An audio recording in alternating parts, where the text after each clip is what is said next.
This is Pantdora, my 1,000-gallon cloud rainforest vivarium, home to a tropical ecosystem within glass that grows more and more beautiful, complex, and biodiverse with each passing day. But one of the top predators in the ecosystem is the green reaper, this beautiful praying mantis, who is so fat right now and can hardly breathe, and you're about to find out why. I must say, it's been the craziest 24 hours that I actually haven't been able to sleep. When you guys see what happened, you'll understand why I call it the biggest crisis in the history of Pantdora. It all started yesterday with the introduction of our Green Reaper suitor.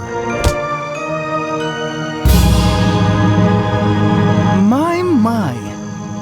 Well, what have we here? Why, hello, my Grey Reaper. So nice to see you. I've been waiting for your arrival for a very long time.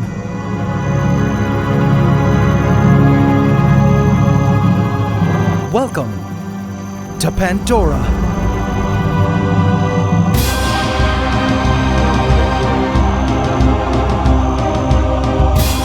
I have someone special I'd love to introduce you to. Meet your ultimate fate, the Green Reaper. Please subscribe to my channel and hit the bell icon. Welcome to the AC fam. Enjoy. When I first approached the vivarium with our Grey Reaper in hand, our Green Reaper immediately took notice through the glass. And when I actually placed him in and closed the door, I had no idea that it would be the start of the craziest showdown I had ever seen. At first, our Grey Reaper didn't realize that he was being watched by someone twice his size, up high in the canopy. I wondered what was going through her mind. Did she like him? Did he pass her standards? I hoped she wasn't looking at him like food. The night before, as we saw in the last episode, she had devoured an entire roach. So I assumed she wasn't thinking about eating him, or at least I hoped. I had also fed the male some crickets before adding him in here, just for extra precaution, so he too wouldn't have cannibalism on his mind whenever the two mantises did meet.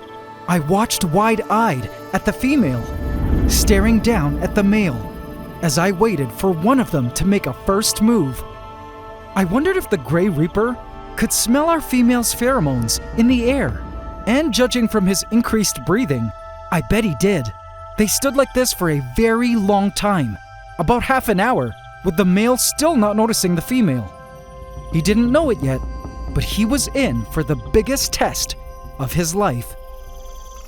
I would keep my eye on the two, but meanwhile, I caught sight of something very concerning nearby. In the pitcher plants, the dark horde, the invasive black crazy ant colony we've been working on controlling, was stationed in hiding. The queens looked around knowing full well that their mission was to bring their once powerful colony back to glory. Their presence here in the plant was already beginning to rot the pitcher plant's new leaves due to all the lethal ant poop the dark horde was producing, which was toxic to pitcher plants. Knowing the black crazy ants were squatting and pooping in its soils, the pitcher plant was rushing to send out new pitchers to hopefully trap the black crazy ants like it had been doing so far, with its one pitcher that consumed a lot of black crazy ants in its time around. I hoped the dark horde would move out of here soon. But little did I know, another organism would be showing up here soon at this very dark horde camp that would take full advantage of these black crazy ants, overstaying their welcome. Another ant species caught my eye, and when I spotted them, I chuckled. If it wasn't our menace to Pandoran society, the acrobat ants were racing across the glass and forest floor in their usual threat pose. This ant was in a rush, and as I followed it, I saw what it was so excited about. I yelled when I spotted the sight. Yay! See it? The acrobat ant had found a plant insect and was milking it for honeydew. In case you're new to this behavior, plant insects, which are essentially plant parasites, that suck the juices from the plant's leaves and stems create a sweet byproduct called honeydew, which you're about to see in a second. The ants stroke the plant insects, kind of like milking a cow, then drink the delicious sweet honeydew that squirts out. I was happy the acrobat ants discovered the plant insects first, and not the black crazy ants. When the ant moved on to drink from other plant insects, I was able to get a better look at the ant cow it was milking. This was what was called a scale insect. Now watch the acrobat ant. It begins to stroke the scale insect with its antennae gently. This tickles the scale insect, which soon causes it to extrude a little tube that squirts out the sweet honeydew, which the ant relishes. Pretty neat, huh? The ant will continue to do this over and over again until it is full and can bring the nutritious honeydew back to the colony. For many ant species, honeydew makes up a great portion of their diet, and many ants will protect these insects like personal herds of cows. I was happy our acrobat ants had discovered the plant insects as a food source. But as far as the parasitic plant insects go, things were starting to get a bit out of control. Have a look at this. See all those white fluffy things that look like snow?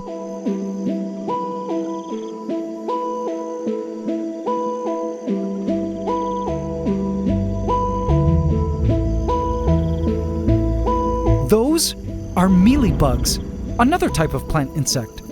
They look like wool on the asparagus ferns. Up close, they look like this. Now these plant insects also produce honeydew, but it seems the ants haven't really discovered them as a honeydew source yet. They look pretty cool, but they do produce really quickly, and they needed to be controlled. So my solution was this mealybug assassin. She's a lady beetle, whose diet consists of plant insects like the mealybugs. I released her into Pantdora, and she instantly flew away. I hoped she would survive and help control the quickly spreading mealybugs. The Grey Reaper was breathing hard. Do you think he could feel he was being watched? He surely could smell the female's pheromones in the air. Perhaps he too was releasing pheromones that was putting our Green Reaper under a charm spell. Soon I noticed our Green Reaper was also breathing hard, and that was when he noticed. For the first time, our two mantises were locking eyes on each other.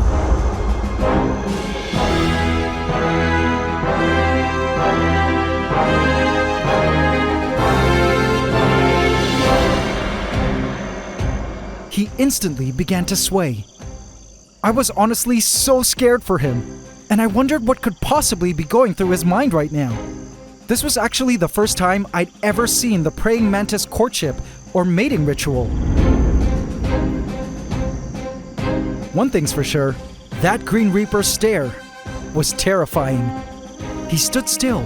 What on earth would happen next? Who would make the first move?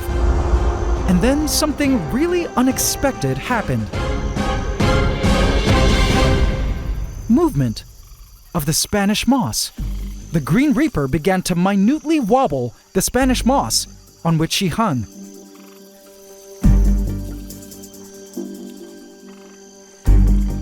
The Grey Reaper watched, seemingly mesmerized by the movement. What was our male going to do in response? I watched as she continued to wobble the moss. The Grey Reaper was breathing hard now, and to my utter surprise, he pooped. Oh, guess she literally scared the crap out of him. And then, in an unexpected turn of events, the Grey Reaper began to move away from his place, in a direction away from the female. What? I think him moving away was a surprise move to the female as well. He clearly just wanted to get out of there. I guess that perhaps he didn't feel it was the right time to breed with her and decided to bail. But this rejection moment was clearly affecting our Green Reaper. Judging from her demeanor, she was either feeling heartbroken or mad. Either way, it was then that I realized that this mantis mating process was going to be much more complicated than I thought.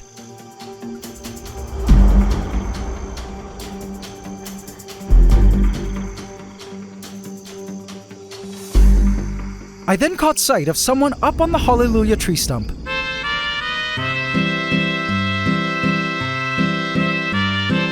It was our resident sunskink. He's so beautiful.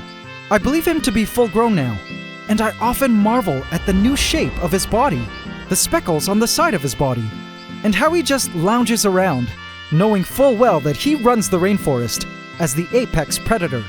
By the way, guys, he still needs a name. Let me know your name suggestions for our golden dragon here. I'm also looking for a female to pair him with, so we could one day have a nice family of sunskinks running around the forest. I spotted him looking at something flying all around him. He wanted to eat it. When I saw it land, I discovered it was Pandora's damselfly. She was so gorgeous. Look at her. Her face was so pretty and actually looked like an elegant lady. No wonder they call them damselflies. I loved her color. We actually watched her grow up since she was just a little nymph in the waters. Now, I was always sad that she was the only damselfly flying around here in the rainforest. But that was until I spotted this. AC family, you will love this. Into the Blackwater Pond we go.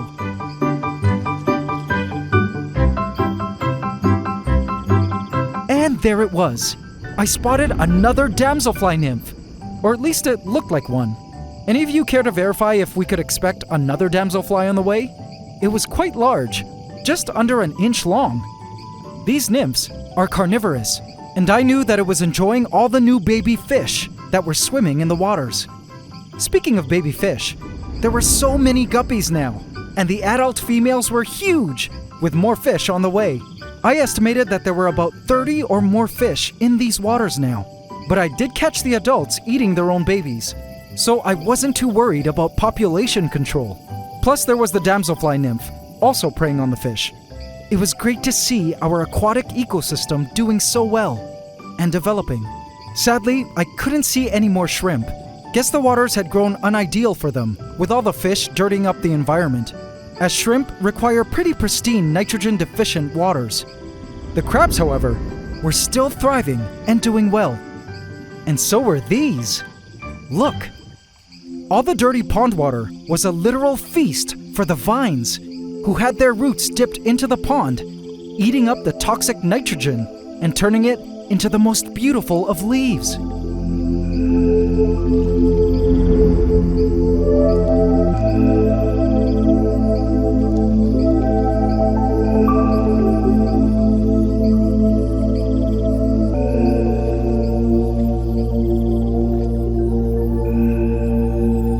Vines were now sprouting up into the canopy, even against the top mesh.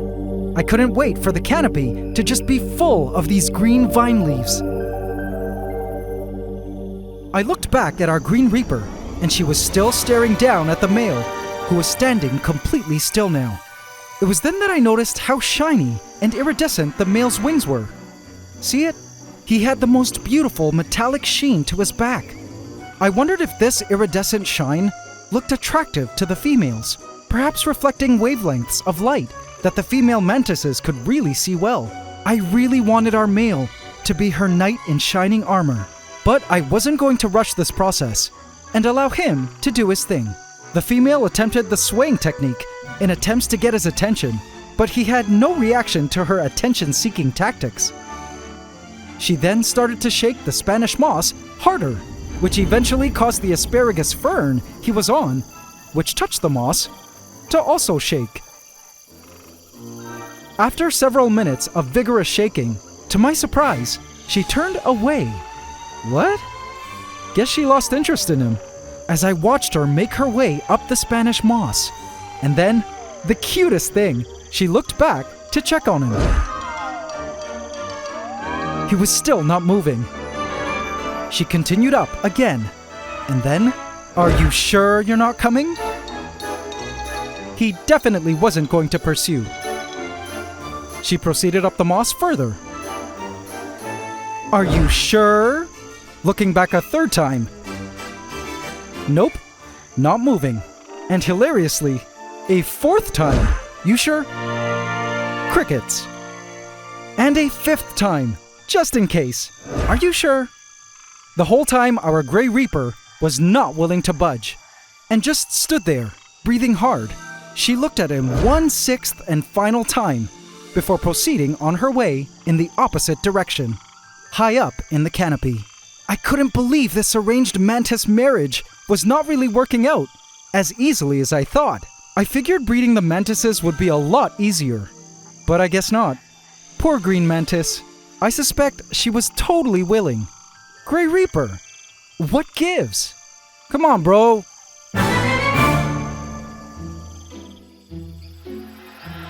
It seemed like an ordinary beautiful night in Pantdora as the nightly mists filled the land.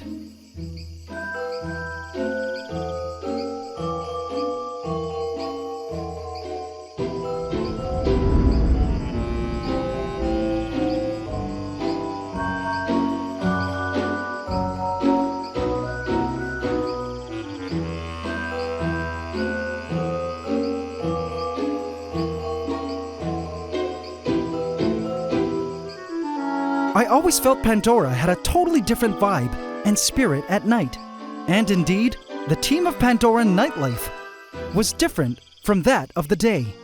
The male was surprisingly still in the same spot as he was hours earlier, still unmoving. The Green Reaper had stationed herself far away under a vine and was fast asleep. At ground level, I spotted one of the house geckos.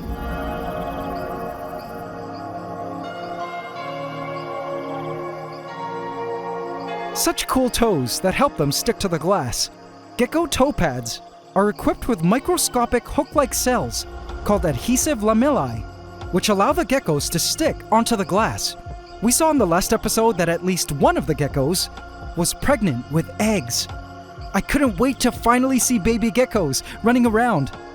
Rocksteady, our resident rhino beetle, was on the move, probably looking for a female to breed with. And indeed, I'm looking for a female for him. The Terra Raiders, our marauder ants, were busy foraging for food. Up on the glass, I was surprised to see this, a huntsman spider, and it was pretty big. Look at the size of it compared to my finger. Don't worry though, this was not one of the baby huntsmen released in the last episode. This was a juvenile huntsman I released way back in part 6 during the Legacy Gaia event. The 400 or so baby huntsmen from the last episode were still small, but slightly larger than last week.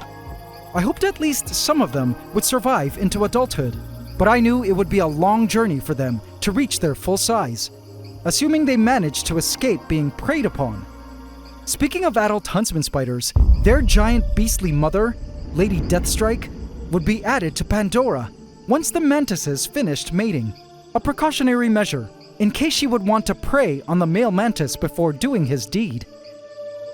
I spotted a jumping spider sleeping in its silken burrow in the stump, and Stanley, our bush cricket, up high in the canopy, looking for leaves to chew on. The roaches were also out and about, looking for edible matter to feast upon. I spotted the tree frogs, awake and ready to begin their night's hunt. Hi, Kermit. Of all the tree frogs, Kermit was definitely my favorite. I don't know when their breeding season starts, but I couldn't wait for him to mate with Miss Piggy. I know it's tree frog breeding season once Kermit here starts singing at night. But with all the nightly regulars I spotted, this night was different from the rest. Some new life forms were making an appearance. Under the stump, I spotted these. Mushrooms. Look at that fuzzy mycelium. They kind of look like oyster mushrooms. Anyone care to identify them? I also spotted these cute mushrooms at the foot of the stump. And ready for this, guys? These mushrooms. They were growing from the pitcher plants. How awesome to see them here. They had these cute cone-shaped caps that looked like Asian hats. It was then that I realized how brilliant it was that the mushrooms sprouted on this night. Do you think the fungus knew the black crazy ants were parked here? These mushroom caps were surely sending out its spores now, especially when it rained, which would then fall onto every member of the Dark Horde, and the ants would thereby assist in spreading its spores to new areas of the rainforest whenever they moved out. What was even more cool was that the fungus was probably feeding on the poop and nutrients that the ants were leaving behind in the soils in order to erect these overnight mushrooms, thereby saving our pitcher plants from dying from ant poop poisoning. How neat it was to see how the story of these three organisms, the ants, the pitcher plants, and the fungus, played out to everyone's benefit. As the sun rose to greet a new day, the frogs headed up the canopy to prepare to sleep high up in the vines. My eyes looked over at the Green Reaper, who was still asleep, but I freaked out when I spotted this.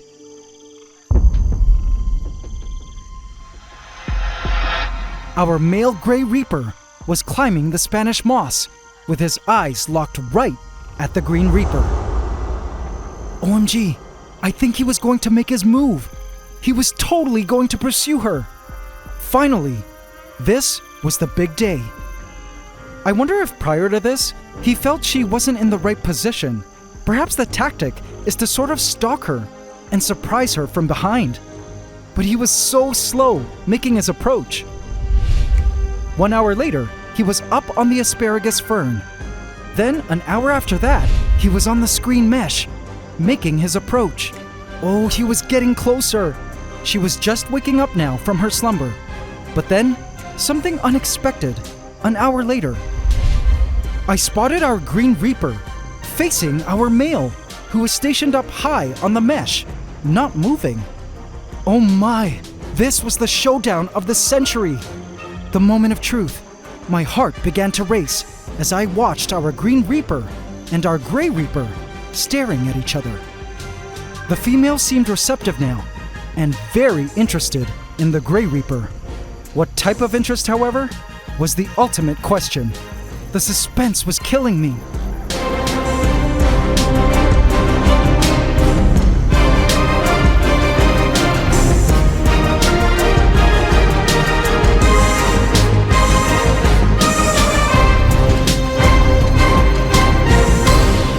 I would hate to be the male under so much pressure right now, but the drive to mate was strong. Now, he had one advantage over the female in that he was capable of flight, while she was more of a jumper and not a flyer. But look at that glare. But then I noticed something that completely freaked me out even more. Our male didn't seem to notice yet, but the Green Reaper was slowly inching her way closer to him. Look at that foot, moving ever so slowly, micromillimeter by micromillimeter. The male began breathing fast, or possibly releasing more pheromones. The female had both front legs reaching forward now. The male began wobbling. OMG, she was so close now. She was still hyper-focused on him, and suddenly, a worrying feeling of fear hit the pit of my stomach. The male suddenly made the decision to turn away from the Green Reaper and abandon the operation as she inched closer and closer. No! He looked over his shoulder and noticed she was getting closer, so he froze in his tracks. I screamed as the Green Reaper came within striking distance of the male, who was now acting without thought and wobbling his way away. Fly! Fly now! There was nothing I could do but watch as the Green Reaper made her approach. It was moments like this where I wondered if I should intervene, but would that be compromising what this ecosystem project was about? Should I let nature take its course? Perhaps this was part of the mating ritual. As a spectator, the suspense was unbelievable, and I watched the space between the two mantises begin to close. I shut my eyes and said a little prayer for the Grey Reaper. And when I opened my eyes, the Green Reaper had striked, and in a flurry of arms and spikes, I watched in horror as the Green Reaper began to feast on the male. She chewed happily into one of his arms, then moved on to devouring his torso as he tried desperately to stop her with his other arm. But there was no saving him now.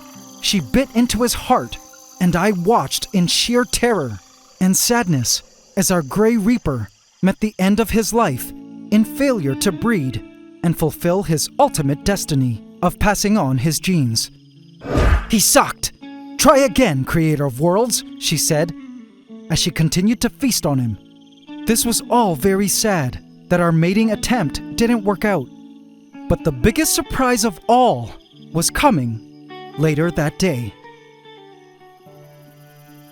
Our Green Reaper had finished her meal and was now so fat, but the Terror Raiders were shouting in delight.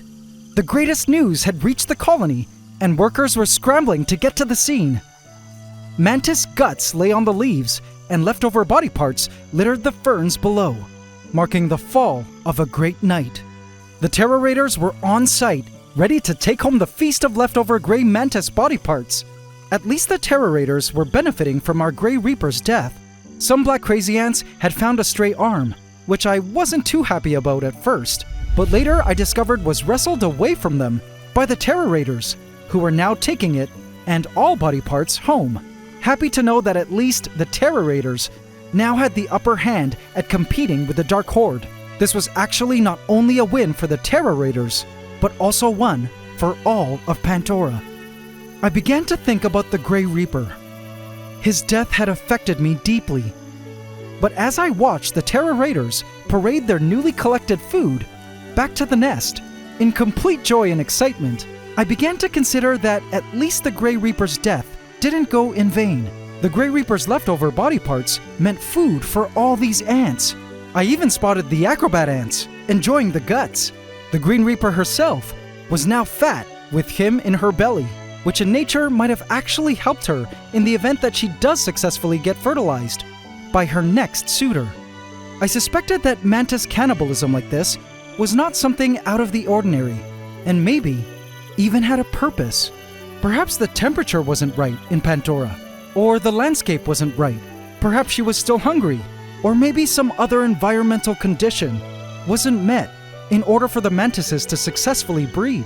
If the foliage was a bit more dense, maybe the Gray Reaper could have done a better job at sneaking up on the female.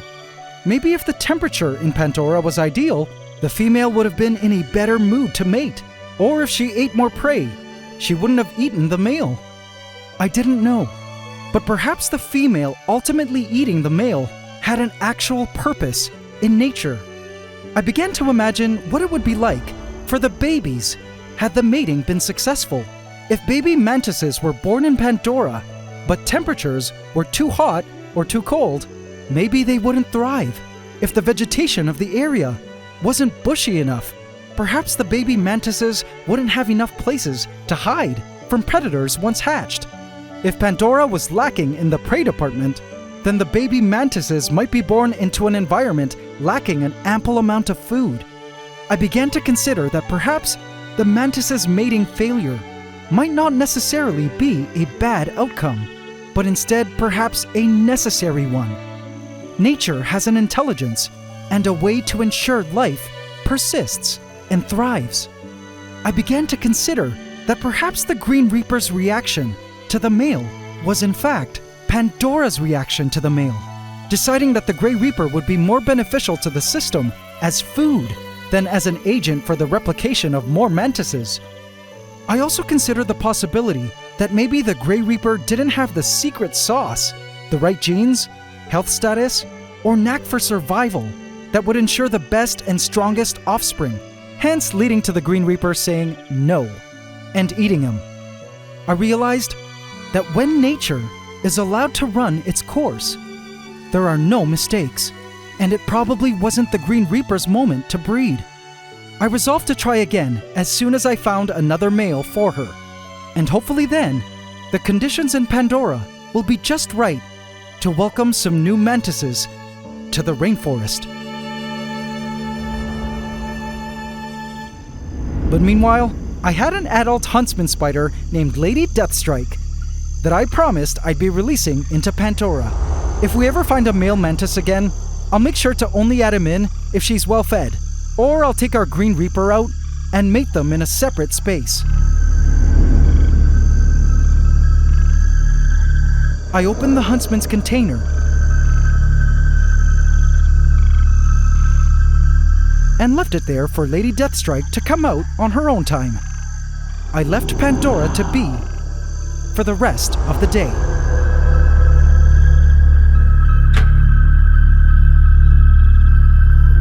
And now for the reason of the huge crisis I was talking about at the start of the video.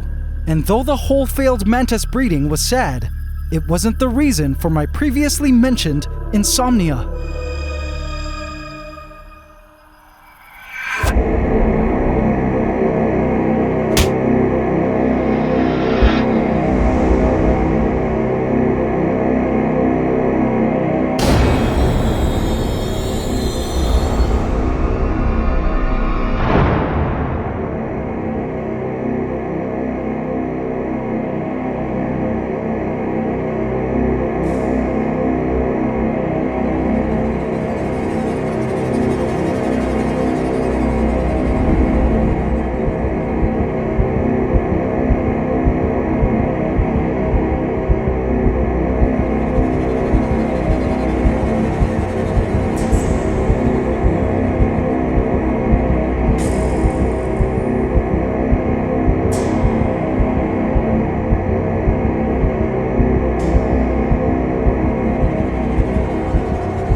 Vote in my community tab to affect this story.